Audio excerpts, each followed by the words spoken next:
नमस्कार. मी भाऊ तोरसेकर. तुम्ही बघत आहात प्रतिपक्ष. मित्रांनो, परवा 16 तारीखला मुंबईच्या वर्ली डोम मध्ये जो भारतीय जनता पक्षाचा विजय संकल्प मेळावा झाला, त्या मेळाव्यामध्ये अमित साटम या तरुण प्रदेश अध्यक्षाने अतिशय आक्रमक भाषण केलं. आणि त्या भाषणामध्ये त्यांनी जे काही इंगित केलेलं आहे किंवा जिकडे लक्ष वेधण्याचा प्रयत्न केला आहे, त्यामध्ये हरुण खान म्हणजे शिवसेनेचा एकमेव मुस्लिम आमदार याकडे लक्ष वेधलेलं आहे. हरुण खान हा वर्सोवा या मतदारसंघातून विधानसभेवर निवडून आलेला शिवसेनेचा एकमेव मुस्लिम आमदार आहे. आणि तो ज्या परिस्थितीत निवडून आला, फार तर मला वाटते 1-1.5 हजारच्या फरकाने निवडून आला. भाजपच्या 2 वेळ निवडून आलेल्या भारती लवेकर या आमदारांचा किंवा उमेदवाराचा पराभव करून हरुण खान हा शिवसेनेचा आमदार निवडून आला. आणि तो कशामुळे येऊ शकला? तो उद्धव ठाकरे यांनी निवडणुका जिंकण्यासाठी हिंदुत्वाला तिलांजली देऊन मुस्लिम मतांचं लांगुल चालन सुरू केलं. याकडे अमित साटमना लक्ष वेधायचं होतं. आणि हे एवढ्यावर थांबत नाही. मुस्लिम लांगुल चालन एकदा सुरू केलं निवडणुका जिंकण्यासाठी, ही काय परिस्थिती होते यासाठी अमित साटम यांनी जगावर कधी काळी राज्य करणाऱ्या ब्रिटनकडे बोट दाखवलं. ब्रिटन या कधी काळी जगावर राज्य करणाऱ्या एका देशामध्ये आज कुठूनही येऊन ब्रिटनमध्ये घुसलेल्या मुस्लिमांची आणि बेकायदा घुसलेल्या मुस्लिमांची जी अफाट लोकसंख्या आहे, त्यांनी बघता बघता ब्रिटन काबीज करायला सुरुवात केली आहे. तिथले अनेक जण म्हणतात पुढच्या 10 वर्षामध्ये ब्रिटन नवा पाकिस्तान झाला तर आश्चर्य मानू नका. आणि याचं कारण ब्रिटनच्या प्रमुख 6-7 शहरांमध्ये महापौर म्हणून पाकिस्तानी किंवा मुस्लिम निवडून आलेला आहे. आणि ब्रिटन मधल्या महापौर पदाचा अधिकार हा मुंबई ठाण्यासारखा नसतो. तिथला महापौर जो असतो तो जणू काय त्या शहरापुरता पंतप्रधान किंवा मुख्यमंत्री असतो. कायद्याचे सगळे अधिकार त्याच्याकडे केंद्रित झालेले असतात. आणि त्यामुळे काल परवाचीच गोष्ट आहे या आठवड्यातली, की ब्रिटनमध्ये, लंडनमध्ये लाखो मूळचे ब्रिटिश गोरे नागरिक रस्त्यावर उतरले आणि ब्रिटनमध्ये घुसलेल्या बेकायदा वास्तव्य करणाऱ्या या तथाकथित निर्वासितांना हाकून लावा, मुस्लिम घुसखोरांना हाकलून लावा, यासाठी हजारो लाखोच्या संख्येने मूळ निवासी ब्रिटनचे रस्त्यावर उतरले. त्याकडे अमित साटमने बोट दाखवलं. आणि त्याला महत्व आहे, कारण ज्या वेळेला अशी परिस्थिती होते, आपली लोकसंख्या दाट होते, तेव्हा बरोबर आपला उमेदवार निवडला जातो. मित्रांनो, आपल्याकडची निवडणूक घ्या, गेली लोकसभा निवडणूक घ्या. काँग्रेसचे लोकसभेतले विरोधी नेता किंवा गटनेता होते अधीर रंजन चौधरी.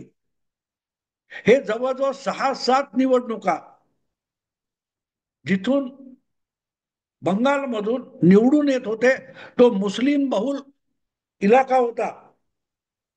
तो सगळा मुस्लिम मतदार हा काँग्रेसच्या पाठीशी ठामपणे उभा राहत होता. अशा अधीर रंजन चौधरी आणि ममता दिदी यांचं पटत नव्हतं. अधीर रंजन चौधरीला पराभूत करण्यासाठी गुजरात मधला क्रिकेटपटू, मुस्लिम क्रिकेटपटू युसुफ खान, आपला युसुफ पठाण, याला ममता दिदीने अधीर रंजन चौधरींच्या विरुद्ध उभं केलं. आणि हा अनोळखी माणूस, अनोळखी मुस्लिम, हा अधीर रंजन चौधरी यांचा पराभव करून निवडून आला. अर्थात वाईट वाटण्याचं कारण नाही, अधीर रंजन चौधरी हे मुस्लिमांचं लांगुल चालन करतच निवडून येत होते. पण ज्या वेळेला आपली लोकसंख्या पुरेशी झाली आहे, आपली धर्माची आणि जातीची लोकसंख्या पुरेशी झाली आहे असं जेव्हा लक्षात आलं, तेव्हा अधीर रंजन चौधरीला एखाद्या चहातल्या माशीसारखं उचलून त्या मतदाराने बाहेर फेकून दिलं. पण आपल्या धर्माचा जातीचा असलेला एक गुजराती मुस्लिम बंगालमधून निवडून लोकसभेवर पाठवलं. तेव्हा अमित साटम बोट कुठे दाखवतोय ते लक्षात घ्या. शिवसेनेला आज जागा निवडून येण्यासाठी किंवा मुंबईतली मुस्लिम बहुसंख्य मतं मिळण्यासाठी लागूल चालन करताय शिवसेना किंवा उबाटा शिवसेना. त्याची किंमत आज मोजावी लागत नाही. जशी अधीर रंजन चौधरींना 5-6 निवडणुकानंतर ती किंमत मोजावी लागली, तीच उबाटा शिवसेनेला सुद्धा मोजावी लागेल. पण दरम्यान जे परिणाम होतात ते लंडनच्या, ब्रिटनच्या लेबर पार्टी सारखे आहेत. आपल्या आपल्या मतांची वोट बँक वाढवायची म्हणून ब्रिटनच्या पुरोगामी असलेल्या, लिबरल असलेल्या लेबर पक्षाने जे जे निर्वासित येतील, प्रामुख्याने अरब आणि मुस्लिम देशातून निर्वासित येतील, त्यांना अधिकाधिक सामावून घेण्याची भूमिका घेतली. आणि बघता बघता ब्रिटन मधली एकामागून एक मोठमोठी शहरं ही निर्वासितांनी काबीज केलेली आहे. तिथल्या सुविधा निर्वासितांना मिळत आहेत आणि मूळचे रहिवासी आहेत, ज्यांनी तो देश साम्राज्य बनवण्यासाठी ज्यांच्या पिढ्या खपल्या, त्यांना आपल्याच मूळच्या देशामध्ये, मातृदेशामध्ये, पितृदेशामध्ये उपऱ्यासारखं जगण्याची वेळ आलेली आहे. आणि अमित साटम हा तिकडे बोट दाखवतोय. अर्थात ताबडतोबीने आपल्याकडच्या पुरोगामी माध्यमांनी हरून खान यांना पुढे आणून आपण कसे पहिल्यापासून शिवसेनेत होतो, आपण मंदिरं बांधली, याच्या मुलाखती सादर केल्या. पण मुद्दा तो नाहीये. मुद्दा ज्या वेळेला अशा प्रकारे एक एक करत लोकसंख्या वाढवली जाते, त्याचे दुष्परिणाम नंतरच्या काळात एखादा खान सुद्धा मुंबईचा महापौर होईल जर उद्धव ठाकरे यांच्या आजच्या अशा राजकारणाला मराठी माणसाने पाठिंबा दिला, तर त्याचे दुष्परिणाम काय होतील त्याकडे अमित साटम यांनी लक्ष वेधलेलं आहे. आणि म्हणून हा सगळा विषय हा समजून घेण्यासारखा आहे. तो वाटतो तितका सोपा आणि अगदी हे नाहीये. पण असो, अमित साटम यांनी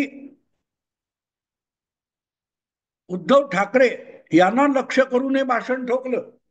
अगदी पाहिजे तेवढी सडकून 30 वर्षाच्या महापालिकेतल्या उबाटा शिवसेनेची किंवा उद्धव ठाकरेंच्या नेतृत्वाची फार हजामत केली, एक एक मुद्दे काढून चिंध्या उडवल्या त्यांनी केलेल्या कामाच्या. पण मुद्दा असा होता की त्यातून मुस्लिम मतांवर विसंबून राहिलेले आणि मुस्लिम मतांचं लांगुलचालन करणारे उद्धव ठाकरे हे ठळकपणे सांगणे हा त्याचा हेतू होता. जेणेकरून हिंदुत्वाच्या नावावर, मराठीच्या नावावर उद्धव ठाकरेंकडे जाणारा जो मतदार आहे त्याला खडबडून जागा करणं हा साटम यांचा हेतू आहे. त्याचा परिणाम उद्धव ठाकरेंच्या बाबतीत किती होईल माहित नाही. पण एक गोष्ट साफ आहे, अमित साटम यांच्या या दणदणीत भाषणामुळे काँग्रेस पक्षाची मुंबईत तारांबळ उडालेली आहे. काँग्रेस पक्षाची तारांबळ उडाली. गेल्या लोकसभा निवडणुकीमध्ये वर्ष सव्वा वर्षापूर्वी उद्धव ठाकरे यांचे 3 खासदार मुंबईत निवडून येऊ शकले. त्याचं कारण काँग्रेसच्या पाठीशी असणारी जी मुस्लिम वोट बँक आहे त्याचा निर्णायक आधार उद्धव ठाकरे यांना मिळाला.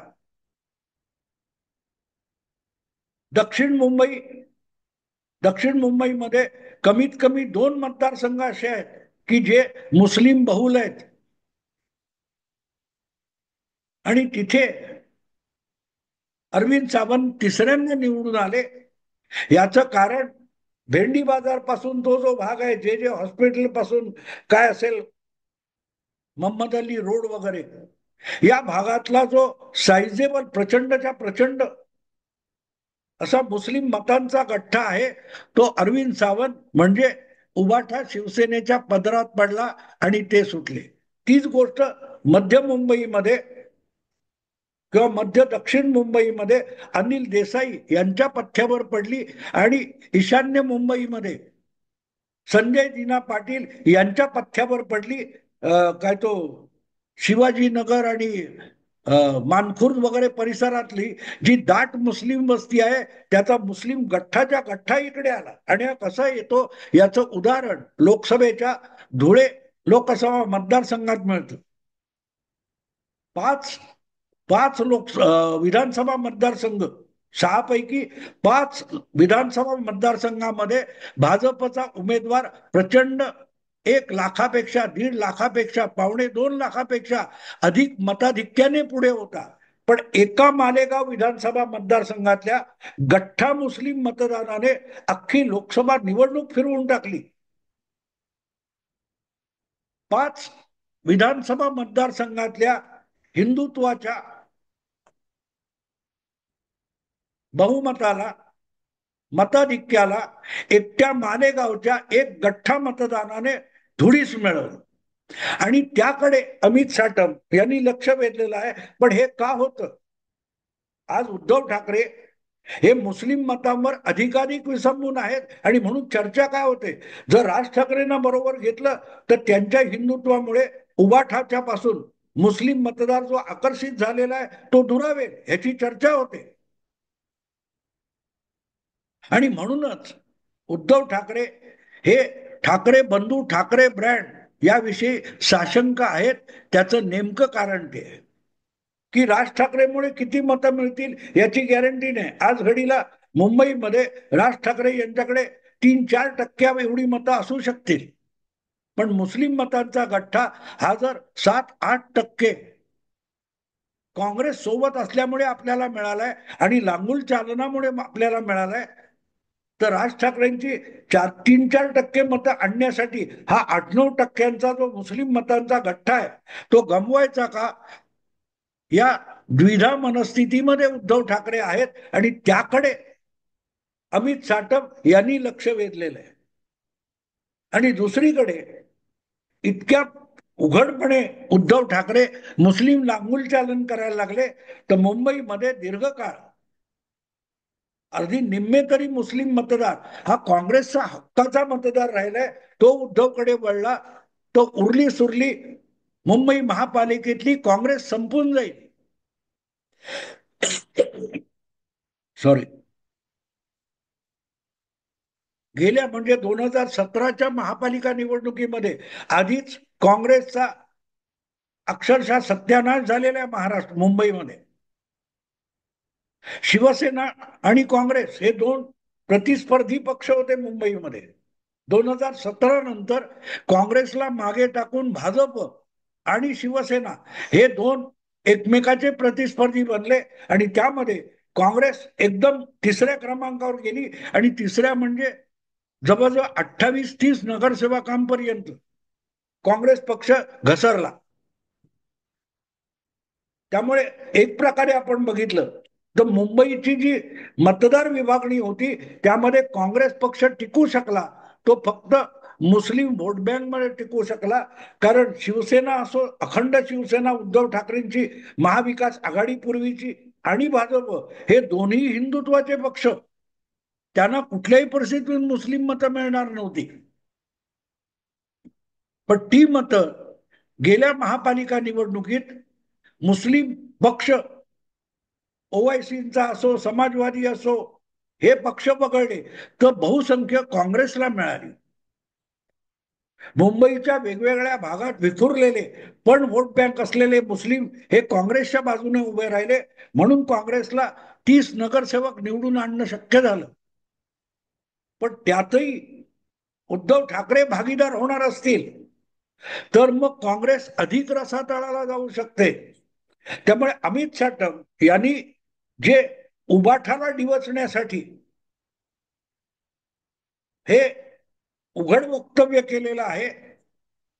त्यामुळे हिंदूंची उभाठाकडे जाणारी मतं किती कमी होतील माहित नाही, पण काँग्रेसची छाती धडधडायला लागली असेल की अरे, आपण महाविकास आघाडीमध्ये गेलो आणि त्यामुळे उद्धव ठाकरेंना 3 जागा लोकसभेच्या जिंकता आल्या. महापालिका निवडणुकीत तो सगळा मुस्लिम वोटर विखुरलेला हा जर उभाठाकडे गेला तर काँग्रेसला 30 वरून 10-15 पर्यंत खाली यायला लागेल. आणि म्हणून अमित साटम यांनी जे आवेशपूर्ण भाषण केलं, त्या भाषणातून जर निष्कर्ष काढायचा असेल तर तो निष्कर्ष काँग्रेसकडे जातो. काँग्रेसला तो इशारा दिलेला आहे. मराठी मतदाराला, हिंदुत्ववादी मतदाराला अमित साटम यांनी इशारा दिला असं वरकरणी वाटतं, पण व्यवहारता तुम्ही बघाल तर तो काँग्रेस पक्षाला त्यांनी दिलेला सावधानतेचा इशारा आहे की उद्धव ठाकरे हे ज्या प्रकारे हरून खानला निवडून आणू शकतात आणि त्याच्या बदल्यात मुंबईत विखुरलेली पण अँटी हिंदुत्व असलेली मुस्लिम मतं आपल्या पक्षाकडे घेऊ शकतात, तर मग ती मतं जायला लागली तर ती काँग्रेसची सुद्धा जातील. आणि हे नवीन आहे असं समजू नका. मी तुम्हाला अधीर रंजन चौधरीचं उदाहरण दिलं. अधीर रंजन चौधरीची मतं ममता दिदीकडे गेली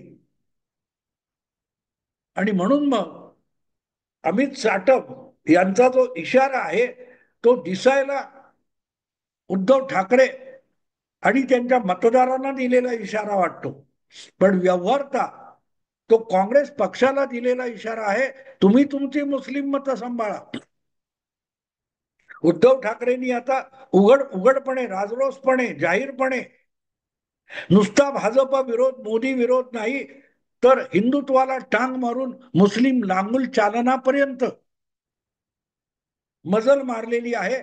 आणि एकदा तेवढं झालं, अनेक काय ते समतोल असलेले मुस्लिम नेते सांगतात पण उघडपणे, बिचाऱ्या सामान्य मुस्लिमाच्या मनामध्ये हिंदुत्वाविषयी इतकं किलमिश भरलेलं आहे किंवा भरवलं गेलेलं आहे की त्याच्यासाठी काही नाही केलं तरी चालेल, फक्त भाजपला शिव्या घालायच्या, RSSला शिव्या घालायच्या, हिंदुत्वाला शिव्या घालायच्या की मुस्लिम मतदार धावत पडत तुम्हाला येऊन मतं देतो.